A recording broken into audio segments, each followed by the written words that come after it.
Basi ningependa mtu mmoja atufunulie kitabu cha Ezekieli 31 na mstari ule wa kwanza. Ikawa katika mwaka wa 11. Ikawa katika mwaka wa 11. Mwezi wa 3 siku ya kwanza ya mwezi. Mwezi wa 3 siku ya kwanza ya mwezi. Neno la Bwana likanijia kusema. Neno la Bwana likanijia kusema. Mwanadamu, mwambie Farao, mfalme wa Misri. Ishi hapo hapo. Neno la Bwana likanijia kusema, wakati wa Bwana ni wakati sahihi. Kichwa cha somo taandika, wakati wa Bwana ni wakati sahihi. Wakati wa Bwana ni wakati sahihi. Amen.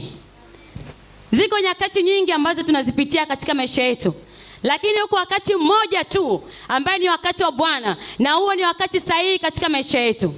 Acha nikwambie mwana wa Mungu, ziko baraka nyingi ambazo Mungu ameziachia juu ya maisha yetu. Ameziachia juu ya maisha yetu, lakini shetani amekuwa akikamata baraka zetu. Shetani amekuwa akituumbisha kila mahali. Lakini acha nikwambie, baraka za Mungu haziji kwako ukiwa umelala. Baraka za Mungu haziji kwako ukiwa unapiga umbea. Baraka za Mungu haziji kwako ukiwa unasengenya. Maana wakati wa Bwana ni wakati sahihi. Wa Mungu anakujilia pale ambapo wewe unakuwa uko tayari kutumika mbele za Bwana. Mungu anakujia endapo wewe utakuwa uko tayari kuwa mtakatifu mbele za Bwana. Baraka za Mungu utaziona. Lakini huwezi kuziona baraka za Mungu ukiwa katika nje na Mungu, ukiwa katika njia nyingine na Mungu. Mungu anahitaji usimame katika njia zake ili tuweze kumuona yeye, ili baraka zake zitufikie. Maana wakati wa Bwana sio wakati wa mchezo. Wakati wa Bwana ni wakati sahihi. Wakati wa Bwana ni kama surprise. Wakati wa Bwana ni kama kimbunga kinapokuja kwako, kinahitaji wewe umesema ile sehemu ambayo Bwana alikuacha usimame. Lakini kuna watu Mungu anawaweka wanahama katika nafasi. Wanahama ile sehemu ambayo Mungu amewaweka. Mwisho wa siku wanaanza kulalamika, mbona mimi Mungu anitendei? Hapana, ulihama katika nafasi ambayo Bwana alikuwa amekuweka. Ungebaki pale pale, Bwana angetenda jambo jipya juu ya maisha yako. Maana wakati wa Bwana ni wakati sahihi. Wakati wa Bwana sio wakati wa kucheza. Wakati wa Bwana sio wakati wa kudharauliana. Wakati wa Bwana ni wakati sahihi. Anatenda kwa majira yake. Unaweza kusema majira ya Bwana ni majira sahihi. Maana Mungu wetu ni wa ishara na maajabu. Ni wa majira pia, anatenda kwa nyakati zake. Haleluya. Kumbukumbu la Torati 2 na ule mstari wa 24. Ondokeni mshike safari yenu. Ondokeni mshike safari yenu. Mvuke bonde la Arnoni. Mvuke bonde la Arnoni. Natazama nimemtia Shihoni Mwamori. Natazama nimemtia Shihoni Mwamori, mfalme wa Heshboni, mkononi mwako, na nchi yake anzeni kuimiliki. Mshindane naye katika mapigano. Amen. Bwana Yesu asifiwe sana. Kumbe kuna nyakati ambazo sisi hapa tunazipitia, Mungu anakuwa kashaziandaa tayari tuweze kuvuka viwango na kwenda viwango vingine. Tukitazama katika kitabu cha Kumbukumbu la Torati 2:24, Bwana anamwambia Musa pamoja na watu wake, walikuwa naikimbilia nchi ambayo wao waliitaka kwa akili zao, lakini kumbe ipo nchi ambayo Bwana ameiandaa wao waweze kuimiliki, waweze kuitawala, na maadui zao wote Mungu ameshatia katika mikono yao. Bwana Yesu asifiwe sana. Musa akamwambia wana wa Israeli, tumechoka kuzunguka huu mlima, yatosha sasa, lazima tugeuke. Hata wewe pia unapokuwa katika maisha yako, hebu huo mlima unaokuwa unazunguka kila siku, mlima wa magonjwa, mlima wa mauti, mlima wa umbea, mlima kuzalau, mlima wa umaskini, mwambie Mungu kuna muda nataka itoke yale. Sihitaji niendelee nayo katika maisha yangu. Kwa unaweza kumwambia Mungu, yatosha kwa huu mlima ambao mimi nimeuzunguka. Ninahitaji kusonga mbele. Ninahitaji kugeuka, sio kubaki pale pale nilipo. Ndipo Musa alipoambia wana Israeli, yatosha nilipozunguka huu mlima. Yatosha tulipozunguka huu mlima. Yatupasa kusonga mbele, yatupasa kugeuka. Na hiyo nchi ambayo Bwana alikuwa amewaidia ni nchi ambayo ilikuwa ni ya kwao, ni nchi ambayo ilikuwa ya kumiliki, na ni wakati wa Bwana ulikuwa umetimia wao waweze kuimiliki hiyo nchi. Bwana Yesu asifiwe sana. Ni wakati wa Bwana ulikuwa umeshatimia waweze kuimiliki hiyo nchi. Katika maisha ya sasa tunaona kwamba Mungu anakupa maisha mazuri, lakini shetani anakamata yale maisha. Bwana Yesu asifiwe.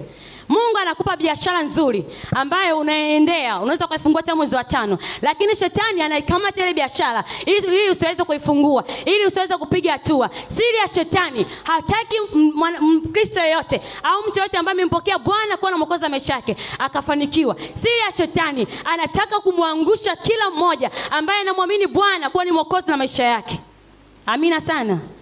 Kwa hiyo unapoikaribia kuimiliki hiyo nchi, iwe nchi ya mafanikio, iwe nchi ya ndoa, iwe nchi ya utajiri, iwe nchi ya biashara, lazima vita vitakwepo. Shetani hapendi mafanikio. Kuna wakati ulitamani kuvuka toka mwaka 2024 kuingia mwaka 2025 uwe na viwango vingine, lakini shetani anafunga ule mlango usiweze kuona mpenyo, anafunga ule mlango usiweze kuona fursa, anapoteza fahamu zako ili usiweze kutafakari mbele. Hiyo ni kazi ya shetani. Lazima tumkamate shetani, lazima tumteketeze shetani. Ili upambane lazima uombe, na ili uombe lazima upambane. Hakuna kumiliki pasipo kupigana vita, na ili upigane vita lazima utaona umiliki ambao Mungu amekuandalia. Bwana Yesu asifiwe sana. Uweze ukasema mimi nimelala, mimi ni na koroma, mimi ninafanya mishe zangu, ninajua Bwana atanibariki. Hapana. Ndio wakati wa Bwana ni wakati sahihi, lakini sio kama ambavyo unavyofikiria kwamba ninaweza nikalala, ninaweza nikafanya kitu fulani. Kwenye maombi mimi sitaki, kuhudhuria ibada mimi sitaki, chochote kile mimi sitaki. Ninaamini wakati wa Bwana ni wakati sahihi, lakini Mungu anahitaji kukute imani mwake. Lakini Mungu anahitaji kukute wewe ukiwa na kazi mkononi. Anaweza akaja akakuuliza una nini mkononi mwako? Huna chochote cha kujitetea, alafu unahitaji Mungu akubariki. Unahitaji Mungu akubariki. Ndio maana shetani anatumia hiyo fimbo kuonekana sisi ni wadhaifu hata mbele za Mungu. Anaitumia hiyo fimbo kutuchapa tukaonekana wadhaifu mbele za Mungu, kwa sababu anajua kila eneo wewe haupo, kila kwenye sekta yote wewe haupo, na unahitaji Mungu akubariki. Unahitaji Mungu akutendee miujiza. Unahitaji Mungu aonekane juu ya maisha yako. Unahitaji Mungu akufungulie mpenyo kwenye maisha yako. Je, umemfanyia nini Mungu hata akaja akakubariki? Umemfanyia nini? Umemfanyia nini? Ifike hatua tutamani kuvuka viwango.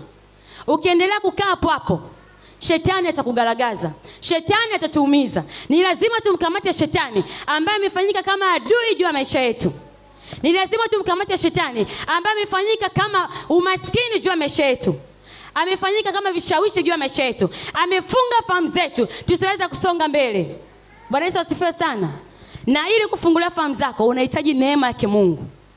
Unahitaji neema ya Mungu. Ukiwa na neema ya Mungu ndani yako, kuna vitu vingi sana utaviona. Tunaona wana wa Israeli walipokuwa kule Misri, si kwamba Bwana hakuona mateso yao, si kwamba Bwana hakuona vile walivyokuwa wanateswa na Farao. Bwana aliona. Ni kwa nini aliwaacha? Alihitaji kujitwalia utukufu.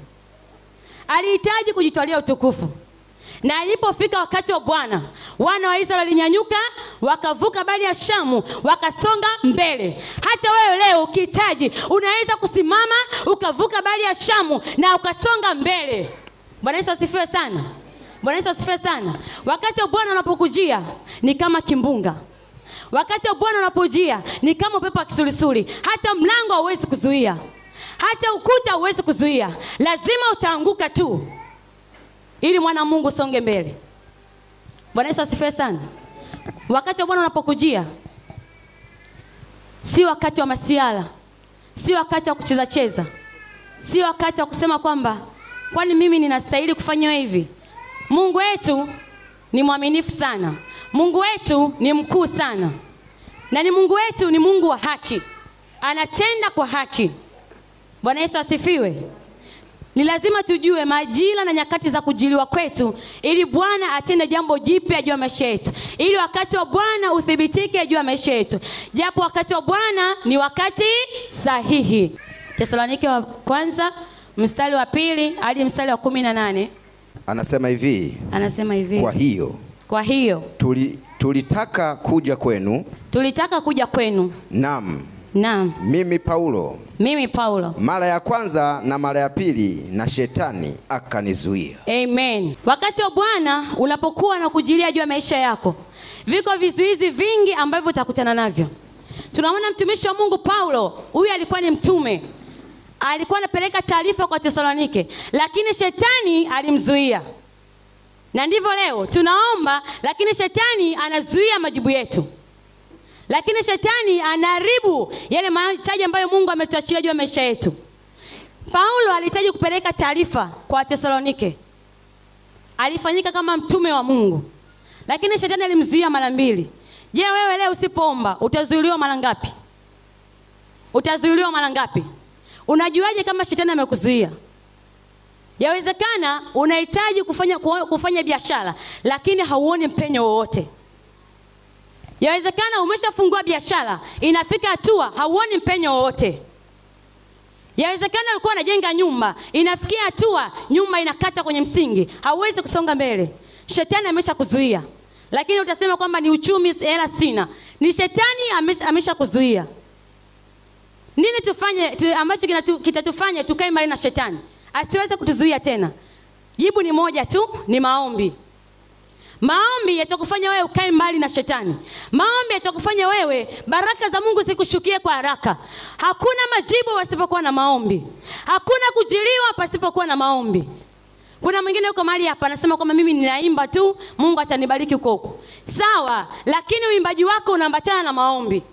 Usipoomba hauwezi kuimba. Usipoomba hauwezi kuhubiri. Kwa hiyo tunahitaji sana nguvu ya maombi ili shetani asituzuie tena. Maana wakati wa Bwana ni wakati sahihi. Sasa wakati wa Bwana uje, wewe ukiwa katika nyakati nyingine, Mungu anaweza kapeleka kwa mtu mwingine. Kuna watu wanahitaji kutendewa mambo makubwa kwenye maisha yao. Kuna watu wanahitaji kutendewa mambo mengi katika maisha yao. Wanahitaji ndani ya mwaka huu waolewe. Kama vijana wanahitaji waolewe, wanahitaji waoe, lakini shetani anazuia baraka za Mungu. Na ni kwa nini anazuia? Ni wewe jinsi ulivyojiweka. Sio mtu wa maombi, ni mtu akuja kanisani mara nadra, ni mtu ambaye unapenda kufanya mambo ya kidunia. Hivi unahisi Mungu atakubariki? Shetani anachukua nafasi, anakupiga. Lakini leo wakati wa Bwana ni wakati sahihi. Majira ya Bwana ni majira sahihi. Mungu atakwenda kutimiza haja yake katika siku ya leo. Haleluya. Kuna jambo unataka kulifanya hata mwakani, lakini shetani anakuzuia, hauoni mpenyo wowote. Ni kwa nini? Muite Yesu, mwambie Mungu, ninahitaji wakati wako ambao Mungu uliniahidi mimi nitumike, uliniahidi mimi nimiliki. Yesu, ninahitaji kumiliki. Maana wakati wako ni wakati sahihi. Hakuna atakayeweza kukuzuia, hakuna atakayeweza kusimama. Hilo lango litavumishwa na upepo wa kisulisuli wa Mungu. Lazima utavuka viwango, lazima utajenga nyumba, lazima utafungua biashara, lazima utaona mipenyo ya kazi. Ni shetani tu anatuzuia. Shetani ni mdogo sana. Unapotaka kupiga hatua, shetani anakaa katika njia yako. Wewe ni muombaji, jaribu lako anakaa katika njia yako. Shetani anakaa kwenye njia, anazuia njia, anafanyika kama kizuizi ili usiweze kuifikia ng'ambo. Shetani kazi zake ni 3 tu. Shetani anaua, shetani anachinja, shetani anaharibu. Acha nikwambie, Yesu alipokuwa anapata mateso msalabani, si kama Mungu alikuwa muoni. Mungu alikuwa anamuona. Aliona mateso yake, lakini alitaka kujitwalia utukufu na alitaka wakati wake utimie ili aweze kumchukua mwanae.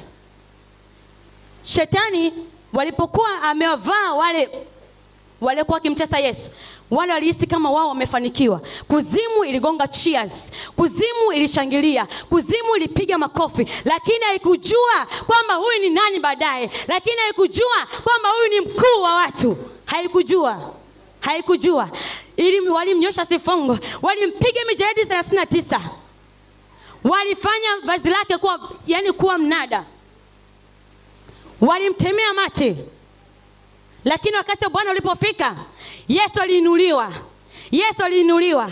Na mpaka sasa ni mkuu ambaye anaishi duniani, anaishi mbinguni, anaishi ndani yetu. Anatupa ujasiri wa kusonga mbele, anatupa ujasiri wa kupiga hatua, anatupa ujasiri wa kusema neno lake. Ni Yesu peke yake. Bila kupigwa Yesu, bila kuteseka Yesu, tusingekuwa hapa. Baada ya siku ya 3, Yesu alinyanyuliwa akaenda mbinguni. Baada ya mateso yake, Yesu aliketishwa mahali pa juu. Jivunie kuwa na ukuu wa Yesu Kristo ndani ya maisha yako. Maana tuliye naye ni mkuu sana. Na tunashinda zaidi ya kushinda, na kushinda ni lazima. Hema la urejesho. Kushinda ni lazima. Shetani ametugaragaza vya kutosha. Ni wakati sasa wa kutuachia tuweze kusonga mbele. Ni wakati sasa wa kuachia fursa zetu. Tuweze kuona mipenyo ya huduma, tuweze kuona mipenyo ya kazi, tuweze kuona mipenyo ya mafanikio, tuweze kuona mipenyo ya ndoa. Kuna vijana wako mahali hapa wanatamani kupata ndoa sahihi, lakini shetani amewazuia. Asubuhi leo ninamnyamazisha shetani na kazi zake. Hana mamlaka tena wala hana nafasi. Maana neema ya Mungu iko mahali hapa na ukuu wa Mungu uko mahali hapa. Haleluya. Haleluya. Haleluya. Wangapi wanaamini Yesu anatenda?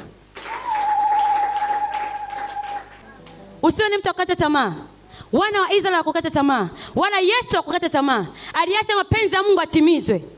Hata wale asubuhi leo, acha mapenzi ya Mungu atimizwe juu ya maisha yako. Yaache mapenzi ya Mungu atimie. Acha wakati wa Mungu utimie. Usikimbilie nyakati, wala usifosi, wala usiharakie. Maana baraka za Mungu zinaweza zikakuua, baraka za Mungu zinaweza zikakubariki. Kuna vitu viwili. Unafosi baraka za Mungu, zitakapokujia hauwezi kustahimili. Mungu ninaomba mtoto, Mungu ninaomba kazi. Uweze kuimiliki hiyo kazi huna, ile ni tamaa ya pesa. Mungu anapochea baraka zake, baraka ziji zimelegelegea. Baraka zinakuja kama kimbunga. Kama huna ukakamavu ile eneo uliopo, utaharibikiwa. Acha wakati wa Mungu utimie. Acha wakati wa Mungu useme. Bwana Yesu asifiwe sana. Hakuna wema pasipo uadui, na hakuna uadui pasipokuwa na wema. Ili uzone baraka za Mungu, lazima upitie mateso, ndio huo uadui. Baraka za Mungu utaziona. Hauwezi kusema mimi nitaenda tu. Hapana. Hapana. Kuna majaribu utayapitia. Yatakuinua viwango vya imani, vitakavyokufanya wewe uombe ili Mungu aweze kukujibu. Bila majaribu hatuwezi kusonga mbele. Bila majaribu hatuwezi kupiga hatua.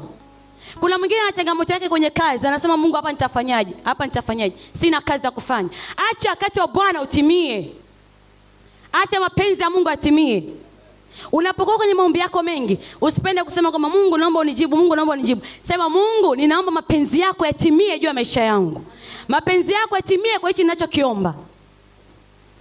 Mapenzi yako Mungu yatimie juu ya huduma yangu. Utaona mkono wa Mungu ukisonga mbele. Utaona utakapopiga hatua. Bwana Yesu asifiwe sana. Wakati wa Bwana utakapofika juu ya maisha yako, hautaona upepo, hautaona mvua, na utavuka kwenye ile bonde ambayo unashindwa kuvuka. Amen. Upepo utakaa mbali na wewe. Mvua itakaa mbali na wewe. Kicheko kitakaa mbali na wewe. Wanaokudharau watakaa mbali na wewe.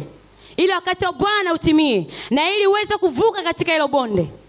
Haleluya. Utajiuliza, nimewezaje kuvuka? Nimevukaje? Nimewezaje? Nimefanyaje? Lakini utaweza kuvuka.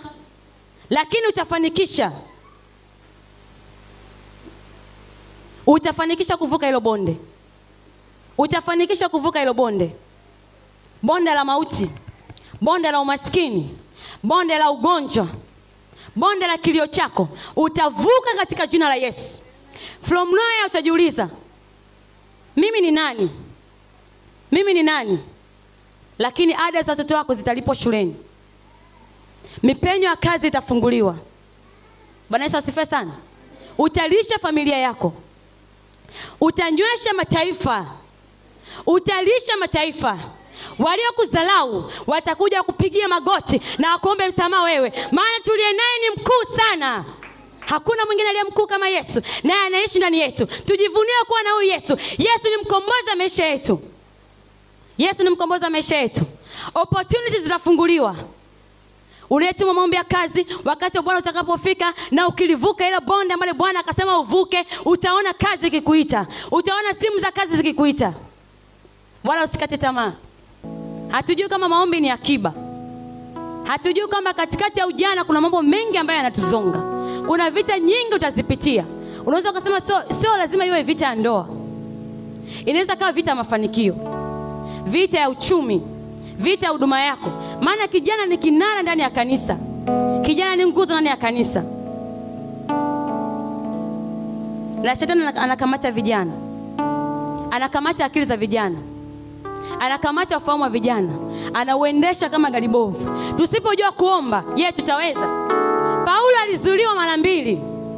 Mimi na wewe tusipoomba tutazuiliwa mara ngapi? Tutazuiliwa mara ngapi? Tutakuwa kama Paulo. Tusikubali kuzuiliwa. Tusikubali shetani atuzuie. Maana tuliye naye ni mkuu sana. Ametupa mamlaka ya kushinda zaidi ya kushinda. Maana yeye pekee yake alitupenda sisi. Haleluya. Bwana Yesu asifiwe sana. Na sisi tukikaa kwenye nafasi zetu, wakati wa Bwana utatimia na utakuja kwa majira na nyakati ambazo sisi hatukuzitarajia. Mungu atakujibu katikati ya machozi yako. Bwana Yesu asifiwe sana. Haleluya. Na Mungu wa mbinguni awabariki sana.